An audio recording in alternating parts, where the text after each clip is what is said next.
এই তোমরা সবাই সুমিকে নিয়ে এত কন্ট্রোভার্সি করো কেন বলো তো? আমাকে নিয়ে কন্ট্রোভার্সি থামতেই চায় না। ওরে আমার মিশো থেকে অর্ডার করা কিয়ারা আডবাণী, তুমি এতটাও বড় সেলিব্রিটি নয় যে তোমাকে নিয়ে সবাই কন্ট্রোভার্সি করবে। তোমাকে সবাই চ্যাটন দেয়, যাকে আমরা ইংলিশে বলি রোস্ট। মানে ইউটিউব ইভেন্টে আমি এরকম ড্রেস কেন পরলাম, বাইরের খাবার কেন খেলাম? হ্যাঁ, আমরা তো পাপারাজি, সকাল থেকে রাত পর্যন্ত তোমার পিছন পিছন ফলো করি। সকালে উঠে ব্রাশ করা, পায়খানা যাওয়া থেকে শুরু করে রাতে ঘুমানোর আগে পর্যন্ত ভিডিও ছাড়ো, আর সেই ব্যাপারে কিছু মন্তব্য করলে আমাদের দোষ।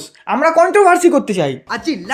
আচ্ছা, তোমরা কি আর কাউকে খুঁজেই পাও না? এই না না, আরেকজন আছে, উনি আবার তোমারই মাতাশ্রী।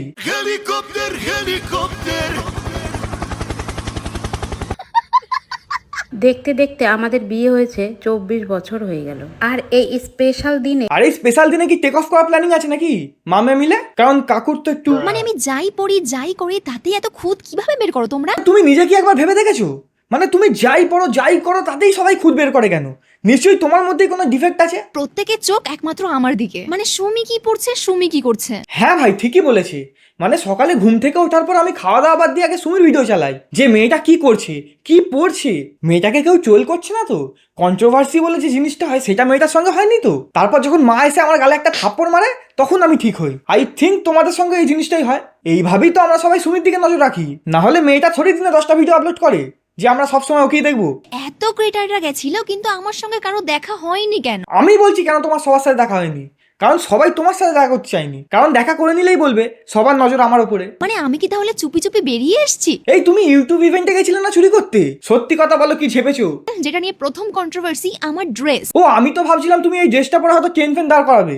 সত্যি বলতে যেহেতু এক জায়গায় অনেক ক্রিয়েটাররা যাচ্ছে, আমি তো চেষ্টা করেছিলাম যাতে আমাকে সবার থেকে অন্যরকম লাগে। তাহলে লেহেঙ্গা পরে গেছো কেন? লুঙ্গি পরে এতে ভাই, এর থেকে ইউনিক জিনিস আর কিছু হতেই পারে না। তোমাকে স্টেজে তুলে অ্যাওয়ার্ড দিত, গো অ্যাজ ইউ লাইকে গেছে যেন।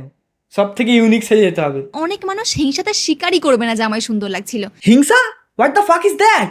ভাই, তোমার যদি বয়ফ্রেন্ড না থাকতো তোমাকে গিয়ে আমি ফুলটা চিপকে দিতাম। তোমাকে দেখে লিটারালি গেলাস খেয়ে গেছি আমি। কিন্তু আমাকে তো ইউটিউব ইভেন্টে ডাকেনি। 40,000 সাবস্ক্রাইবার নিয়ে ভালো ডাকবে না ইউটিউব ইভেন্ট আমাকে। সেই মনে পড়ছে যে নার্সিংহোমে কয়েকদিন পড়েছিলাম, সেই বিচ্ছিরি মার্কা রাখছিল। আরে তো নার্সিং হোমের লেহেঙ্গা পরে চলে যেতে। ইউনিক পেশেন্ট এবার। ও মাই গড, এ তো ফিল্মের টাইটেল হয়ে গেল। ড্রেসটা পরার সময় না আমি কনফিডেন্স পাচ্ছিলাম না যে হয়তো আমার অতটা সুন্দর লাগবে না, কিন্তু যখন হ্যাঁ, তারপর যখন পুট্টির কাজটা শেষ হলো তখন বুঝতে পারলো যে এর থেকে সুন্দরী মেয়ে আর পৃথিবীতে এক্সিস্টই করে না। কিন্তু আমি জানি, আমার ফ্যামিলি জানে যে সত্যি আজকে ভাই আমার ভালো লাগছিল ভাই। মানে মুমিয়া মৃত্যু দেখেছিলাম। এ তো ভাই যখন থেকে ভিডিও বানানো শুরু করেছে তখন দিয়ে নিজের তারিফ করেই যাচ্ছে। আরে হ্যাঁ বাবা হ্যাঁ, তুমিই বিশ্ব সুন্দরী। এবার কি অ্যাওয়ার্ড ছুঁড়ে মারবো? এত নাচ গানা করেছি, এত এনজয় করেছি যে কি আর বলবো। দেখেছো, সুমি এনজয় করে পুরো পিছন ফাটিয়ে দিয়েছে। তাড়াতাড়ি সাবস্ক্রাইব করো না, আমিও তো যাবো নাকি ইউটিউব ইভেন্টে। তারপর সুমির সাথে গিয়ে কোলাপ করবো। হ্যালো।